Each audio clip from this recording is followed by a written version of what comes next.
Sterling Short Stories. Step into the story. The longest walk. I never thought I'd see the world crumble the way it has. The undead took everything. Our town, our friends, even the sun feels dimmer under their shadow. But they haven't taken everything. Not yet. Ava, my wife, and our little girl Clara are still with me. I've got to get them to safety no matter the cost.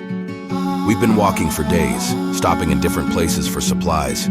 We were heading toward the outpost where survivors are supposed to be gathering. The map in my pocket feels like a lifeline, though the path to salvation is littered with corpses and worse, those ones that get back up. Every step forward feels like a gamble, but in my case, sometimes you lose.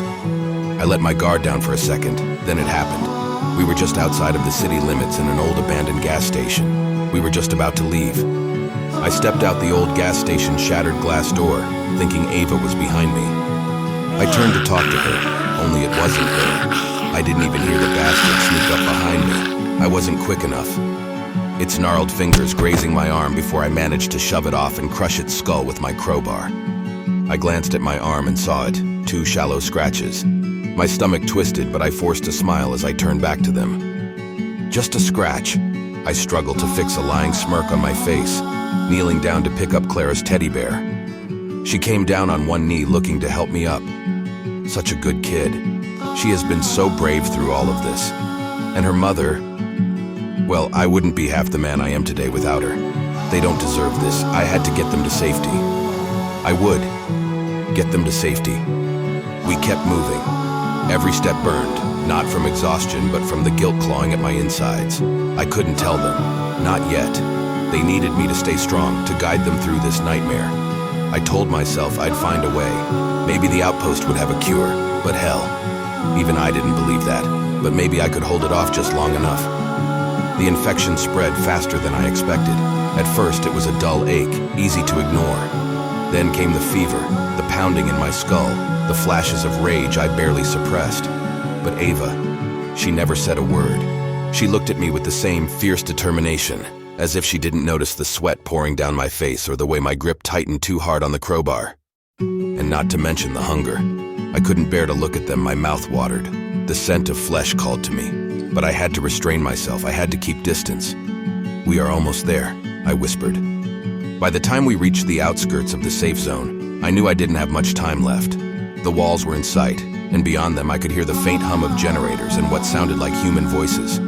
Relief washed over me, but it was short-lived. My vision blurred, and I moaned in agony. My eyes burned, and my skin felt as I was boiling from the inside out. The virus wasn't going to let me hold out any longer. My knees buckled. Ava was there to catch me like she was expecting my collapse. "Go," I croaked. "Get Clara inside." Ava stepped back, and she looked at me wide-eyed. I cried out, "Please, move now." My voice firmer and demanding.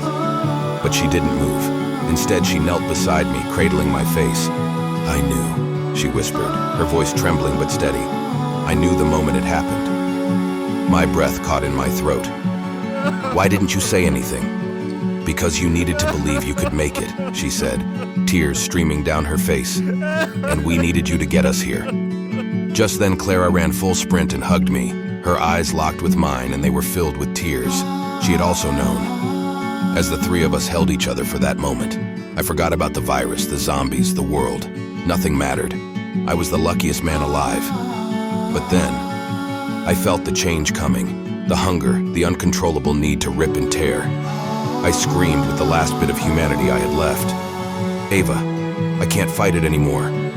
It started with a sharp, unbearable pain, like my brain was on fire, and then everything began to blur. My thoughts, my memories, everything that made me started slipping through my fingers.